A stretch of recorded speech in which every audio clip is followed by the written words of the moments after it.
Bonjour à toutes et à tous, on se retrouve aujourd'hui pour une nouvelle vidéo, la vidéo bilan de l'année 2020, où je vais vous parler de mon bilan de l'année, mais aussi mon top 15 de l'année 2020. Et puis voilà, un petit blabla autour de cette année. Comme pour vous, cette année a été particulière aussi pour moi. Au niveau perso, ça fait depuis le 10 mars que je suis en télétravail. Donc ça a des avantages, mais aussi certains inconvénients.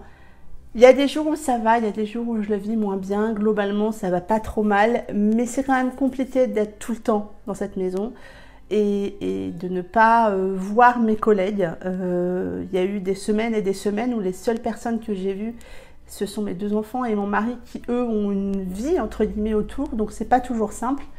Mais on tient bon aussi grâce aux réseaux sociaux. Je dois dire que cette année 2020 m'a apporté beaucoup par rapport à Instagram, mais j'y reviendrai un petit peu plus tard. Donc on est parti pour ce bilan de l'année 2020.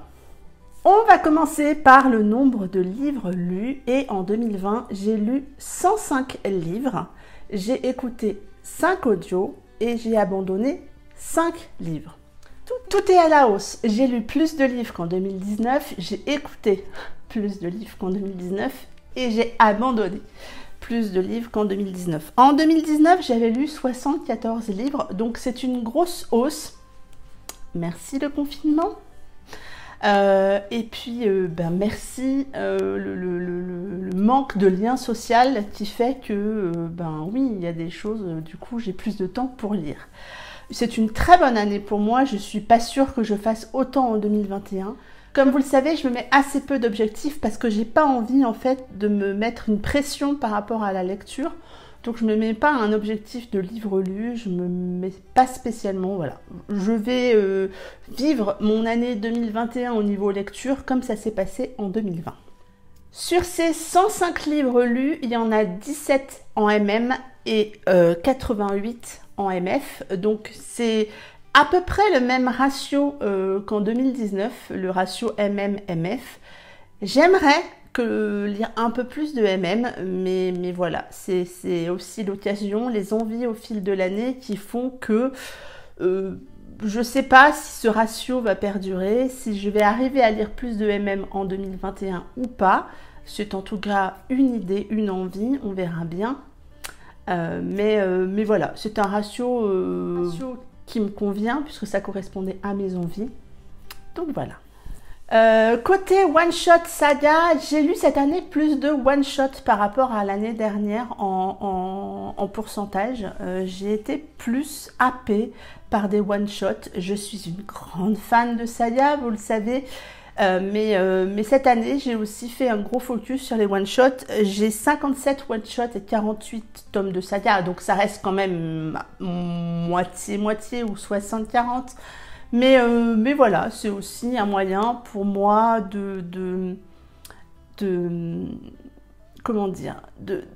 d'avancer dans mes sagas tout en ayant aussi des lectures en one-shot qui me permettent à la fin du livre, de dire ça y est, l'univers est terminé. C'est bien ou parfois c'est moins bien parce qu'on aimerait que ça continue. Mais en tout cas, la répartition, voilà, me plaît bien. Et concernant les sagas, j'ai fait un bilan rapide. Un bilan rapide de combien j'en ai terminé et en fait combien j'en ai commencé. Alors, combien j'en ai terminé J'en ai terminé 5. Sachant que dans moi, ce que je mets saga au sens large, je mets aussi les duologies. Il y a plusieurs tomes, donc je les mets dedans. Donc j'en ai terminé 5 et j'en ai commencé 21. Oui, vous avez bien entendu. Alors sur ces 21, certaines sont déjà finies, hein, mais c'est pas comme ça que je vais diminuer mon nombre de sagas en cours. Ce que j'ai remarqué aussi, c'est que je suis mieux à jour qu'avant dans mes sagas, pour certaines, entre guillemets, en tout cas plus, mais j'en ai commencé quand même beaucoup. Quand je vous le dis, Team Saga à fond. Et ça a été aussi l'année des relectures, ce qui ne m'arrivait pas pas très souvent, je dois le dire, je suis en train de réfléchir, je suis pas sûre j'en ai relu tant que ça. Cette année, j'ai relu la duologie Gueule d'ange de Katia Lassan. J'ai relu la duologie Black Fidelity de Shelby Kelly et j'ai relu le tome 1 de la saga Season Song. Ce tome 1, c'est Summertime de Fleur Anna et Jacinthe Canet. Donc 5 tomes, 5 romans que j'ai relus et que j'ai relus avec plaisir, je l'avoue. À la relecture, on ne voit pas forcément les mêmes choses. On redécouvre l'histoire sous un aspect un petit peu différent.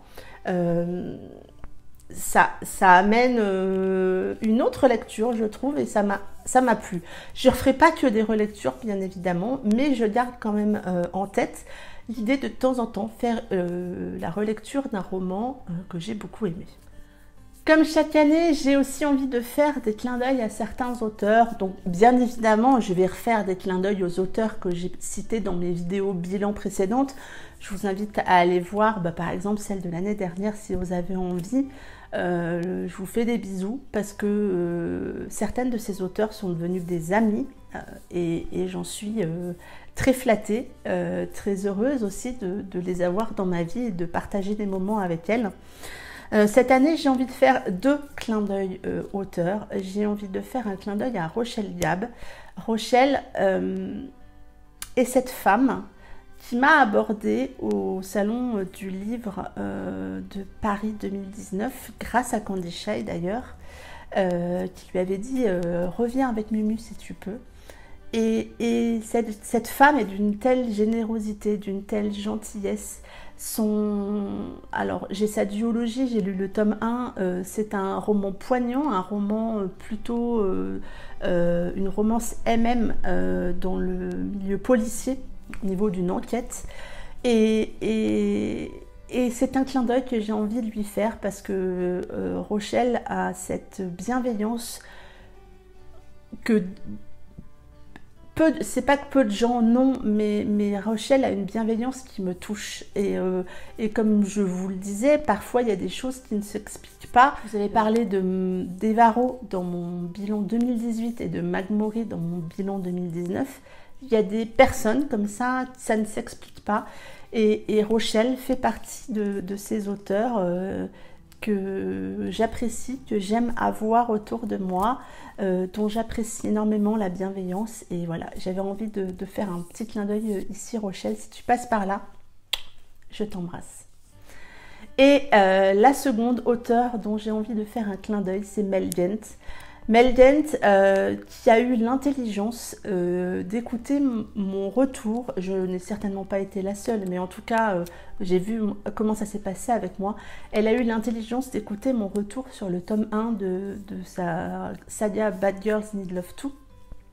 J'avais bien aimé ce tome 1, mais j'avais eu des bémols que j'avais partagés avec elle. Elle avait été très à l'écoute de tout ça. Et quand elle m'a proposé son tome 2, elle m'a dit « Tu sais, j'ai écouté ce qu'on m'a dit, ce que tu m'as dit, je te propose de lire ce tome 2. » Et ce tome 2 est une telle réussite. Elle a eu cette intelligence de prendre le retour des lecteurs et de travailler autour des points que les lecteurs lui avaient remontés. Et j'ai aimé cette intelligence, j'ai aimé la complicité qui s'est installée suite à ça entre elle et moi, parce que ça m'a particulièrement touchée. C'est une jeune femme pleine de vie, une jeune femme fraîche, une plume qui vous emporte, vous le savez et vous le verrez dans mon top 15 qui va suivre de mes lectures 2020, que Porque Te Vas a été un gros coup de cœur de cette année et m'a emportée. Et voilà, c'est une jeune femme que j'aime beaucoup. Mel, si tu passes par là, je t'embrasse aussi. N'hésitez pas, vous avez l'interview de Rochelle et l'interview de Mel sur ma chaîne. J'essaierai de vous remettre ça là-haut si j'y pense. Mais n'hésitez pas à aller découvrir ces deux auteurs, à découvrir les autres bien évidemment. Mais voilà, cette année, j'avais envie de leur faire un petit clin d'œil à elles deux. Et puis cette année, on a passé des caps. On a passé un cap sur la chaîne puisqu'on a commencé... j'ai passé le cap des 2000 abonnés tout juste à la fin de l'année 2020. Et donc, je veux vous dire merci à vous, mes abonnés, à votre fidélité. Sachez que je lis chacun de vos commentaires, que j'essaye d'interagir le maximum avec vous et que j'apprécie de plus en plus de voir que mon contenu plaît. C'est motivant. Je sais qu'aujourd'hui, au travers des réseaux sociaux, parfois c'est de la consommation, c'est-à-dire qu'on va aller voir une vidéo, il n'y a pas forcément d'interaction, mais sachez que vos abonnements, vos pouces bleus sous les vidéos et vos commentaires, ça reste très motivant pour nous qui sommes de l'autre côté de la caméra. Les échanges, c'est aussi un des buts premiers quand on crée une chaîne. En tout cas, c'était mon but premier, c'était partager ma passion de la lecture, partager ma passion de la romance et échanger avec vous autour de tout ça. Et c'est réussi et ça me plaît particulièrement. Côté Instagram, puisque je lis quand même beaucoup les deux, là aussi j'ai passé le cap des 2000 abonnés au cours de l'année. Ça a été une année riche. J'ai essayé de changer mon contenu. Vous avez maintenant mes avis sur mon feed, chose qu'il n'y avait pas avant. Vous avez mes avis en story. Depuis quasiment le début de l'année, je vous fais des coucous, j'interagis avec vous en story. Donc merci aussi à vous pour tout ce partage, toute cette amitié, toute cette bienveillance en général, même si je vous cache pas qu'il y a eu quelques couacs dans l'année, mais je les oublie, ces couacs-là, parce que je pense que ces personnes-là, ça vaut pas la peine. Et donc, merci à vous pour tout ça. Sachez que cette année 2020 a été plus douce grâce à vous, grâce à vos échanges, grâce à votre amitié, grâce à nos rires, à nos partages. Bref, ça m'a vraiment fait du bien, ça m'a vraiment aidé. J'espère que vous continuerez à apprécier le contenu que je propose, que ça soit sur la chaîne ou sur mon compte Instagram. N'hésitez pas, en tout cas, à me dire s'il y a des choses que vous aimeriez voir. Ça serait avec un plaisir, moi, que j'essaierai de répondre à vos attentes, mais un énorme merci. J'avais aussi envie de remercier, allons-y, hein, c'est un peu la période des merci. Après, vous aurez le top 15, hein, ne vous inquiétez pas, il arrive. Mais je voulais aussi remercier les maisons d'édition, les auteurs qui m'ont fait confiance, que ça soit au cours d'un partenariat à l'année ou au cours de partenariats ponctuels. Ça m'a permis de découvrir certains auteurs, ça m'a permis de partager autour de lecture avec les partenaires en général. Ça a été une année riche, une année que j'ai aimée avec les auteurs partenaires et les maisons d'édition partenaires. L'année 2021 s'annonce tout aussi belle et tout aussi riche avec de nouveaux partenariats et puis des partenariats qui durent, qui perdurent. J'ai plusieurs partenariats qui me tiennent à cœur, mais je pense en particulier à Blandine P. Martin, qui a été un de mes premiers partenariats auteurs et qui continue à me faire confiance. Donc merci Blandine. Et puis je voulais aussi remercier Amélie et Marie, qui elles aussi me font confiance depuis de nombreuses années. Sachez que ça me touche. C'est une preuve de confiance immense que les auteurs et les maisons d'édition nous font. C'est un plaisir partagé, c'est aussi beaucoup de boulot. Vous imaginez que y a quand même des choses à faire quand on s'engage au cours de ces partenariats. C'est pas juste recevoir un livre. Ce livre, on le lit, on le chronique, on en fait aussi un peu de pub avec l'auteur ou la maison d'édition autour de sa sortie ou autour d'autres moments. Donc c'est un échange que moi j'aime et je suis très contente de cette année 2020 et de tous les nouveaux horizons qui s'ouvrent pour 2021.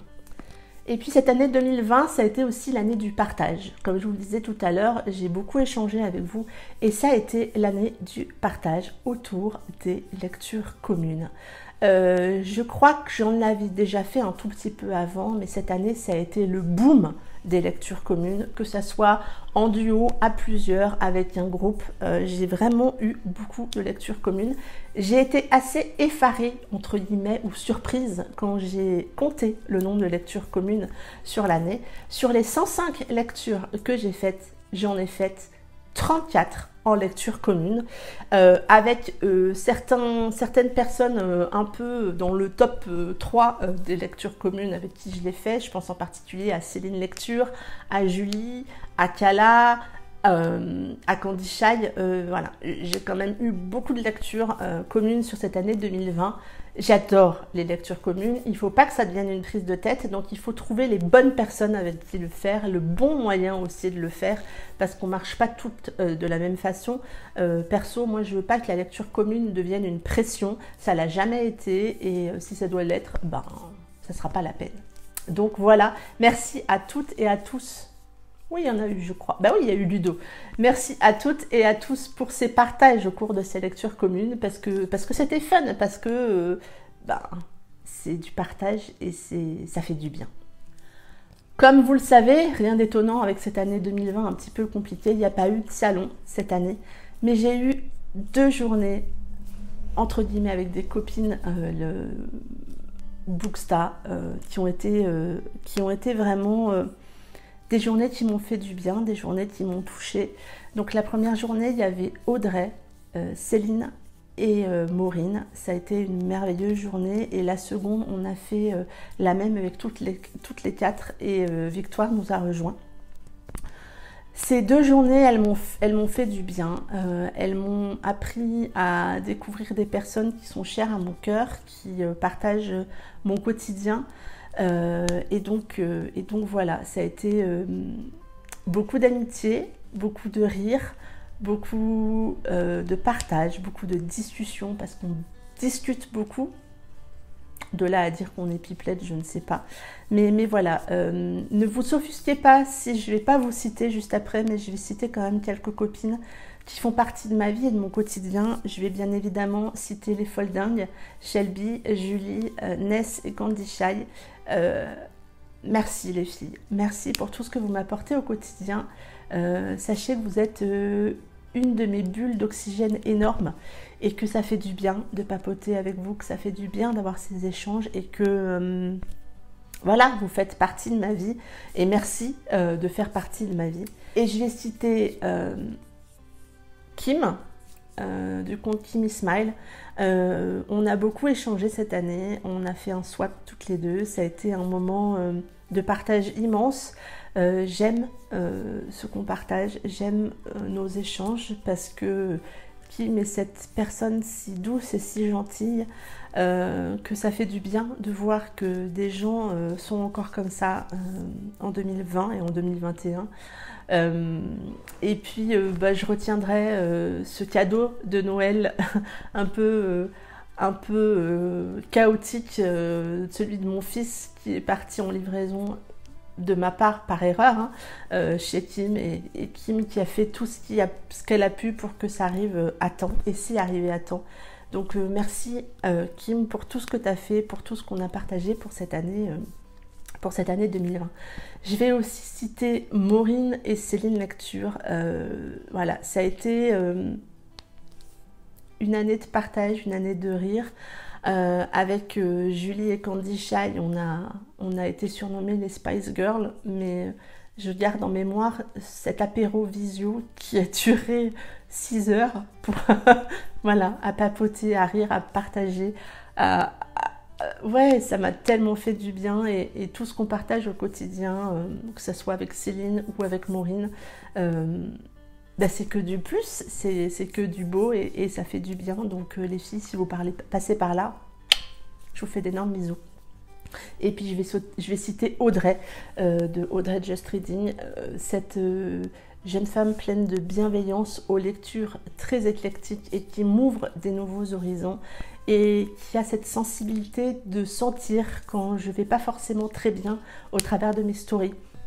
C'est son boulot, vous me direz, mais bon, via un écran, c'est pas toujours facile.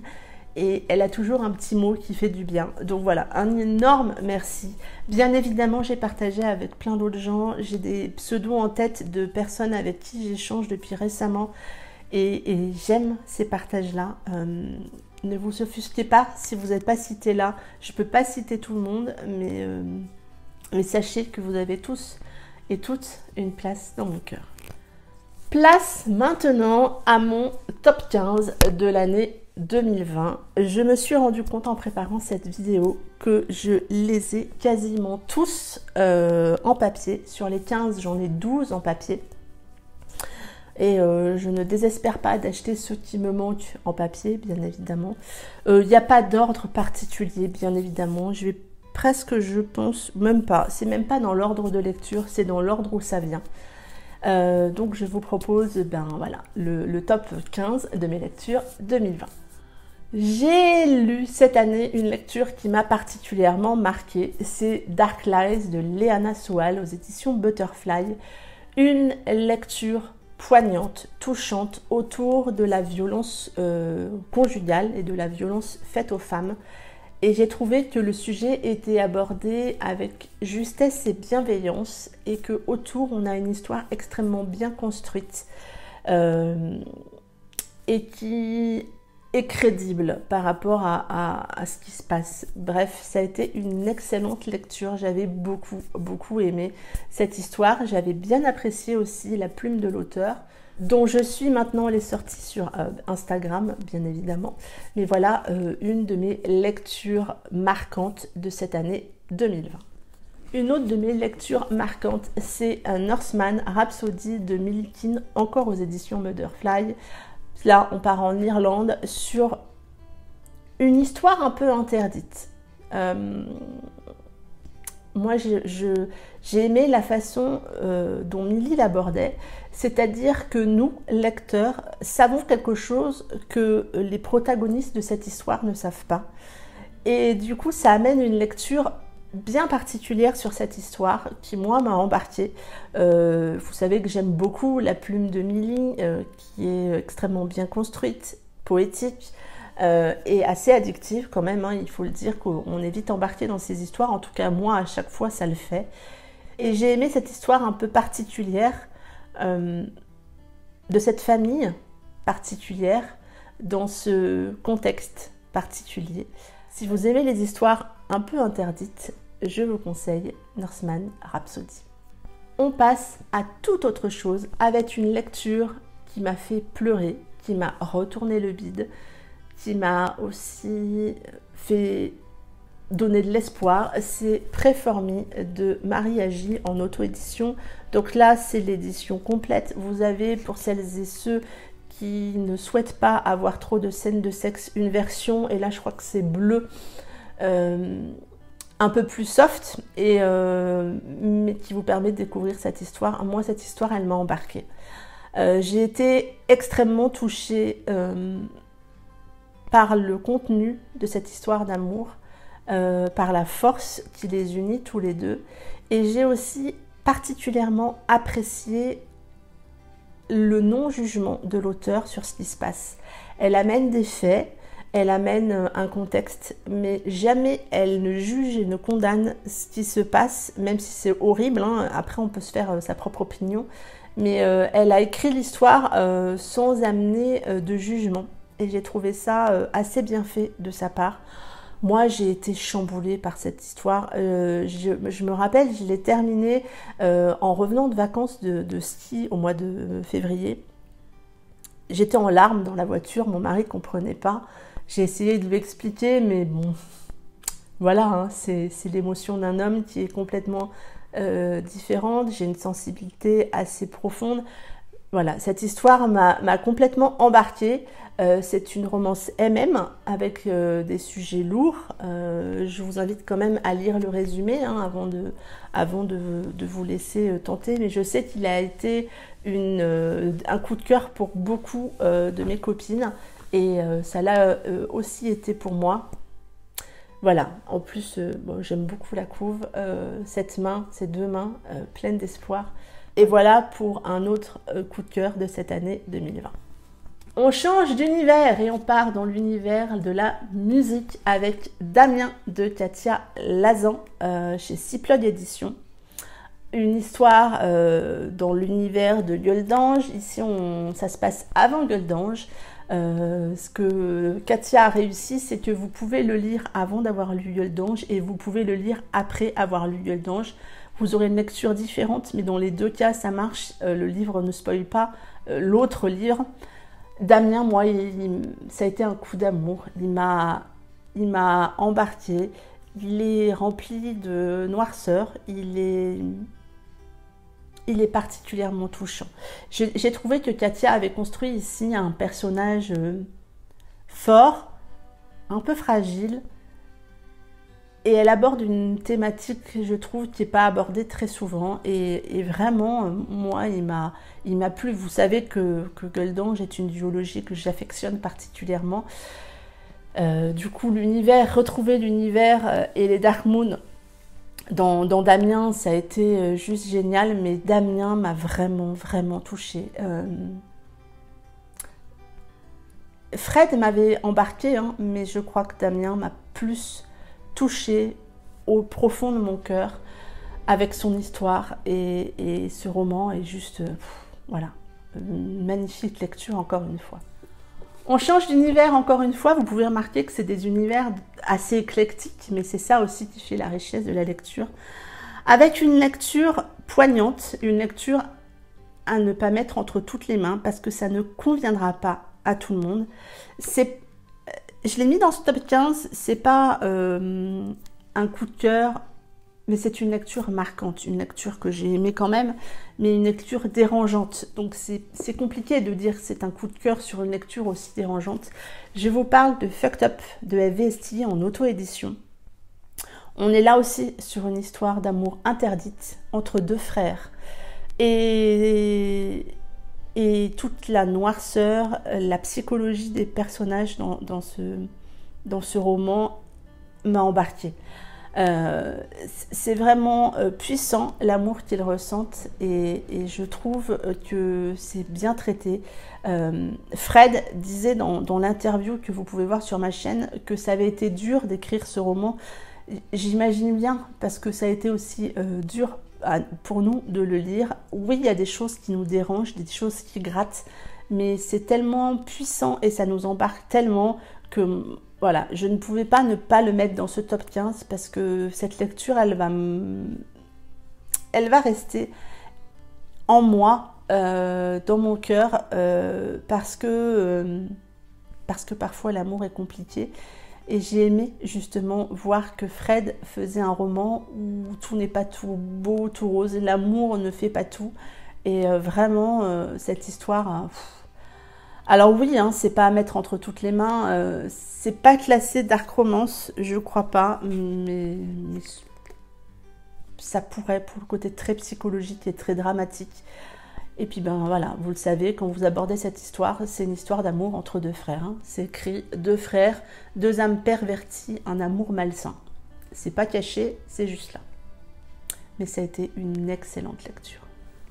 On passe à quelque chose d'un petit peu plus léger qui m'a permis de me replonger dans cet univers que j'aime tant. Vous savez que la saga principale a été un vrai coup de cœur pour moi. Je vous parle de Wild Thing de Blandine P. Martin en auto-édition, où là on va retrouver Gale. Gale qui moi m'a embarqué hein, dans son histoire. C'était déjà un personnage qui me plaisait beaucoup, mais là il m'a convaincu dans ce spin-off. Spin-off des Wild Crow. Je le précise au cas où il y ait besoin de le préciser, mais voilà, Wild Thing moi m'a plu. J'ai aimé Gale, j'ai aimé ses réactions face à cette histoire d'amour qui se profile. J'ai aimé le personnage tout simplement parce que je trouve que il a cette pudeur, cette force, cette honnêteté vis-à-vis de ses valeurs et vis-à-vis de son club qui moi m'a convaincue vraiment. Voilà, j'ai dû quitter les Wild Crow avec Wild Thing. Mais je les relirai. Je pense que je relirai cette saga et je relirai les spin-offs.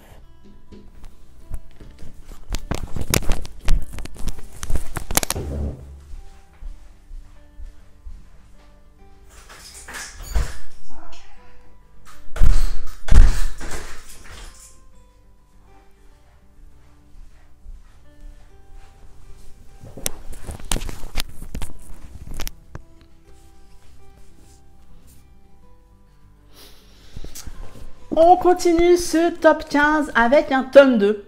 Oui, je vais juste parler de ce tome 2 dans ce top 15, ou en tout cas, j'ai juste mis le tome 2 dans ce tome 15. Je pense que la personne avec qui je l'ai lu en lecture commune doit deviner. Le tome 1, ça avait été une lecture assez sympathique, mais j'avais des bémols, des longueurs, et je me suis dit... Et puis on a enchaîné directement sur le même week-end avec le tome 2. On s'est fait le tome 1 le samedi, le tome 2 le dimanche. Je parle de London and Shea, le tome 2 de Brittany Setcheri aux éditions Hugo Roman. Ce tome 2, pour moi, c'est ce qui tient la duologie. S'il n'y avait pas eu le tome 1, ou s'ils avaient fait plus condensé entre le tome 1 et le tome 2, ça aurait été la duologie, ou le roman aurait été une lecture. Mais je ne peux pas mettre la duologie en coup de cœur, mais je mets ce tome 2 parce que... j'ai aimé l'évolution, j'ai aimé la psychologie. Dans ce tome 2, ils sont plus âgés, donc c'est voilà, pour moi, ça a été plus facile. Et j'ai aimé cette histoire un peu spéciale sur fond d'une maladie qu'on ne voit pas dans tous les romans, qui, je trouve, a été traitée de manière assez réussie par Brittany Setcheri. Moi, la plume de Brittany Setcheri, je l'aime beaucoup, elle m'embarque à chaque fois. Voilà, ça a été... oui, ça a été une histoire bouleversante pour moi. Et donc, j'ai mis ce tome 2 dans ce top 15 parce qu'il mérite sa place malgré tout. Je redonne ici le conseil que j'avais donné quand j'avais fait mon update lecture sur cette duologie. Si vous lisez le tome 1 et que vous avez des bémols, ne lâchez pas et enchaînez directement avec le tome 2 parce que là, vous allez avoir des émotions. Là, vous allez ressentir des trucs. Vraiment, ça a été une excellente lecture. Je me souviens... Je me souviens encore de ce dimanche à dévorer ce roman. Ça a été un dimanche plein d'émotions. Je vous en parlais dans mes petits clins d'œil auteurs que j'ai fait tout à l'heure. Je ne pouvais pas ne pas mettre dans ce top 15 Porque te vas de Mel Dient. C'est une romance MM sur fond de maladie. Et pourtant, c'est abordé... sans que ce soit glauque. C'est vrai que des fois on se dit une histoire où ça parle de maladie, ça pourrait être un peu glauque, mais non, là c'est abordé, on a la maladie, elle est là, mais on rentre pas dans le côté trop pénible du truc. Il y a beaucoup d'émotions et puis il y a beaucoup d'espoir dans cette histoire. Et puis on voyage, on part en Espagne. Ça a été une lecture riche en émotions, une lecture qui m'a emportée, parce que l'histoire de Simon, elle est touchante, elle est vibrante. Et que j'ai adoré cette histoire. Si vous ne connaissez pas Mel Dient, si vous avez envie de découvrir un roman d'elle, je vous conseille Porque te vas parce que cette histoire pour moi c'est un coup d'amour et que Simon il a sa place dans ce top 15 parce que cette histoire est magnifique. On passe là encore à toute autre chose avec une histoire d'amour interdite. C'est Sinner Love de Clark Smith et Juliette Pierce chez Black Ink Éditions. Cette histoire m'a embarquée. Je pense qu'elle ne plaira pas à tout le monde, elle peut déranger certains, mais moi ça l'a fait parce que le personnage masculin d'Arrow est charismatique, très présent, très entier. Maniaque du contrôle, et pourtant on comprend pourquoi il est maniaque du contrôle. J'ai trouvé que dans cette histoire, les défauts du personnage masculin qui pourraient me déranger dans une histoire ont été amenés avec justesse,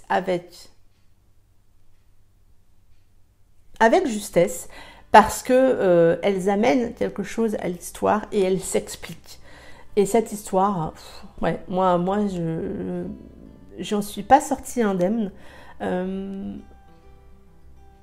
Darrow m'a particulièrement touchée et je pense est rentrée dans mes book boyfriend préférés. Pourtant, c'est un maniaque du contrôle. On passe à une lecture un petit peu plus légère qui là aussi m'a fait voyager. Cette lecture, elle a été géniale de par l'histoire et de par le fait de l'avoir fait en lecture commune avec des filles chères à mon cœur. C'est Bad Trip en Alaska d'Emma Landas chez Black Ink Éditions. Cal, dans le résumé, on dit Cal la sociale, Cal le glacial, Cal le chacal. Mais c'est ça. Mais c'est aussi... Cal le phénoménal, Cal le sculptural, Cal le sexual.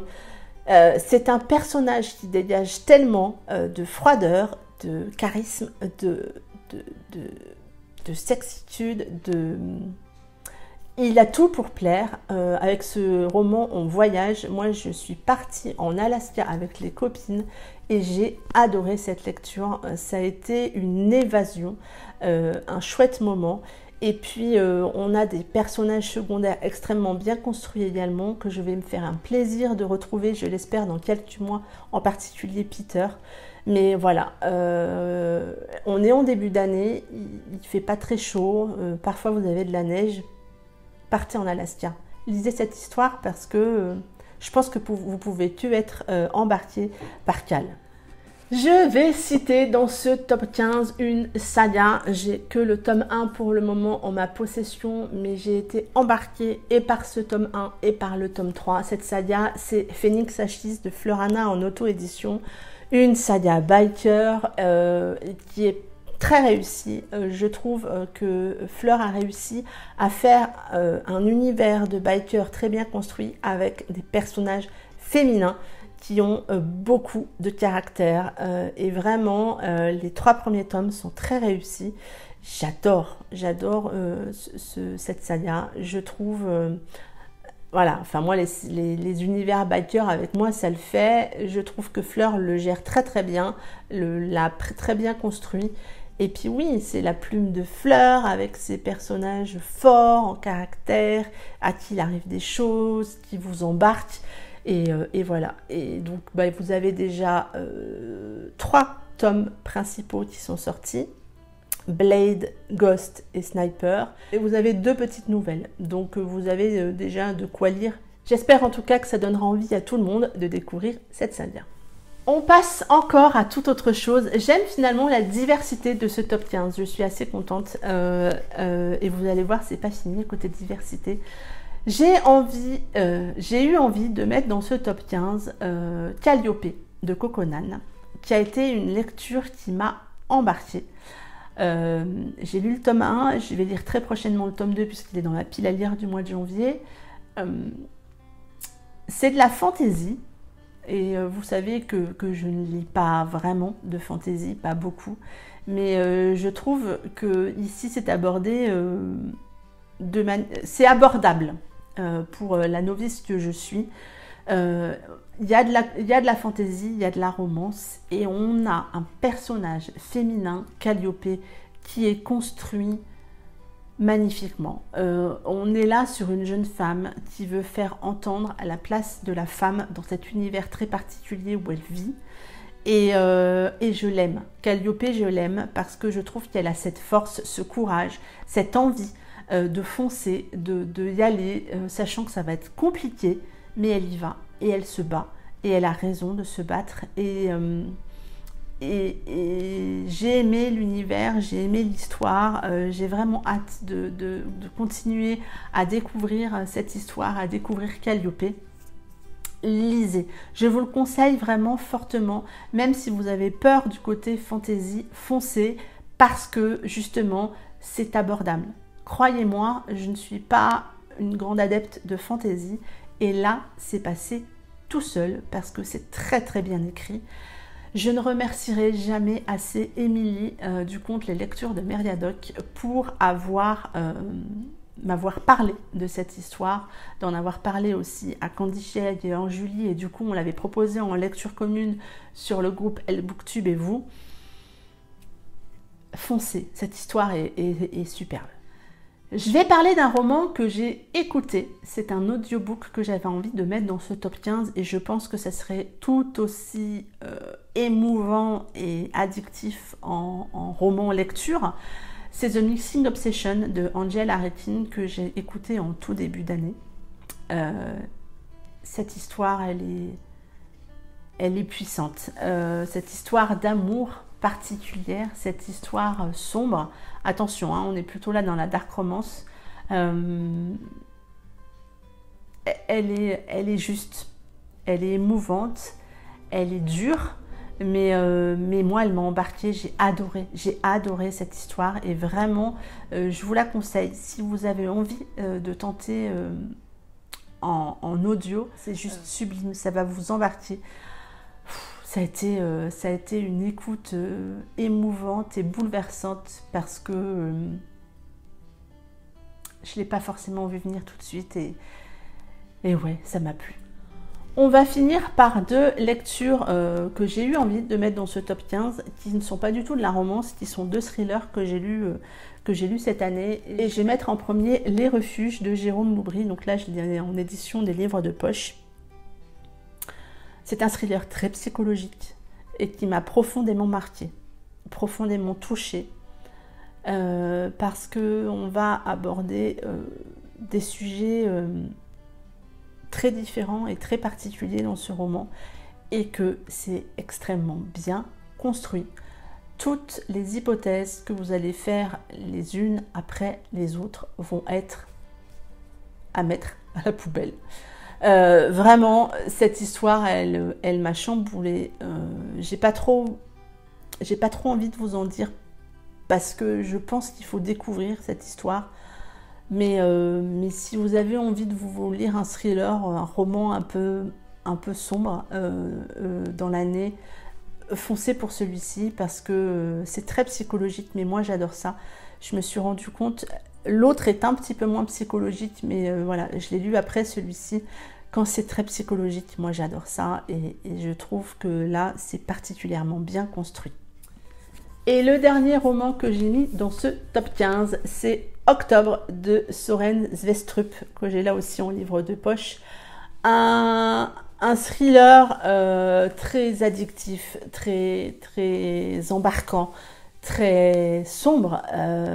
J'ai aimé, ça attaque fort tout de suite, hein, c'est le meurtre premier qui est décrit et juste vous prend les tripes et vous tourne les tripes parce que c'est poignant et ça allait jusqu'au bout. Là non plus, je ne vais pas trop vous en dire parce que je pense que les thrillers, faut pas trop en savoir. Mais et puis je suis pas la spécialiste, hein, je vous laisse plutôt aller voir la chaîne de Séverine pour ça s'il y a besoin, qui en parle certainement mieux que moi, mais sachez que j'ai mis celui-ci dans mon top 15 de cette année 2020. Voilà pour cette vidéo bilan, cette vidéo top 15, une excellente année 2020. J'espère que malgré tout ça, elle restera... Oui, elle va rester mémorable, mais elle reste aussi mémorable pour tout ce que j'ai partagé avec vous. Et je pense que dans quelques années, je serai très contente de voir ce bilan et d'oublier tout ce qui nous entoure et cette situation vraiment particulière. Donc je vais clôturer ici cette vidéo. J'en profite pour vous souhaiter encore une excellente année 2021 remplie de tout ce que vous souhaitez. Pour moi, voilà, j'espère qu'elle sera remplie de partage, de rire, de fou rire, d'amitié, d'amour et de lecture. Je vous laisse ici avec cette vidéo. Je vous souhaite une très bonne semaine, de belles lectures et je vous dis à très bientôt pour une prochaine vidéo. Bye bye!